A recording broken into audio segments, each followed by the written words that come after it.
আজ আমি বেসন বড়ি দিয়ে মিক্সড সবজি তৈরি করব। সেই জন্য নিয়েছি 1 বাটি পরিমাণ বেসন, তার মধ্যে নিয়েছি অল্প পরিমাণ হলুদ, লবণ, অল্প জোয়ান।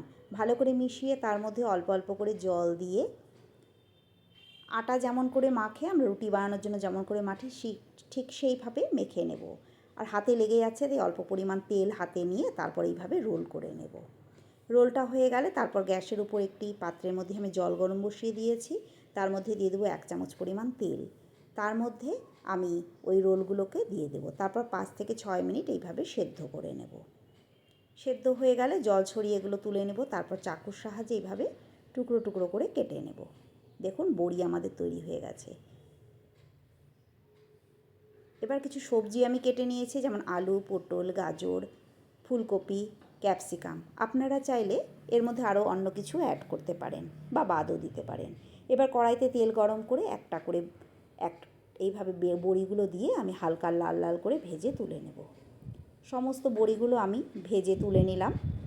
এবার ওই তেলের মধ্যেই আমি প্রথমে আলু আর গাজরটাকে দিয়ে 2-3 মিনিট একটু নেড়ে নেব। ওর মধ্যে দিয়ে দেবো অল্প পরিমাণ হলুদ আর লবণ। হালকা ভেজে নিয়ে তার মধ্যেই আমি পটল আর ফুলকপিটাকে দিয়ে আবারও খুব ভালো করে ভেজে নেব।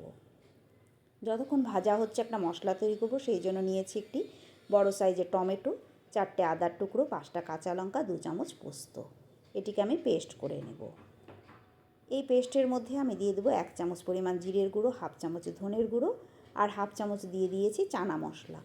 এবার সবজিটা আমি লাল করে ভেজে তুলে নিলাম। এবার ওই তেলের মধ্যে আরও অল্প পরিমাণ তেল দিয়ে তার মধ্যে সাদা জিরে, শুকনো লঙ্কা, তেজপাতা ফোড়ন দিয়ে দিলাম ক্যাপসিকাম কুচি। ক্যাপসিকামটা ভালো করে একটু হালকা ভেজে তার মধ্যে ওই মশলার পেস্টটা দিয়ে তার মধ্যে দিয়ে দেবো 1/2 চামচ হলুদ, 1 চামচ লবণ। মশলাটা খুব ভালো করে কষিয়ে নেব। এর মধ্যে আমি দিয়ে দেবো 2 চামচ পরিমাণ টমেটো কেচাপ। সমস্তটা খুব ভালো করে কষিয়ে নেব। এবার মশলা থেকে যখন তেল বের হতে শুরু করবে তখন আমি এর মধ্যে পরিমাণ মতো হ্যাঁ, অল্প পরিমাণ চিনিও দিয়ে দেব। তারপর এর মধ্যে পরিমাণ মতো জল দিয়ে দেব। জল ফুটে উঠলে তার মধ্যে আমি ভেজে রাখা সবজিগুলো দিয়ে খুব ভালো করে নেড়ে চেড়ে 5 মিনিটের জন্য ঢাকা দিয়ে দেবো। 5 মিনিট পর ঢাকা তুললে সবজিগুলো আমার প্রায় সেদ্ধ হয়ে গেছে। এবার আমি ওর মধ্যে আগে থেকে ভেজে রাখা বড়িগুলোকে দিয়ে দেব।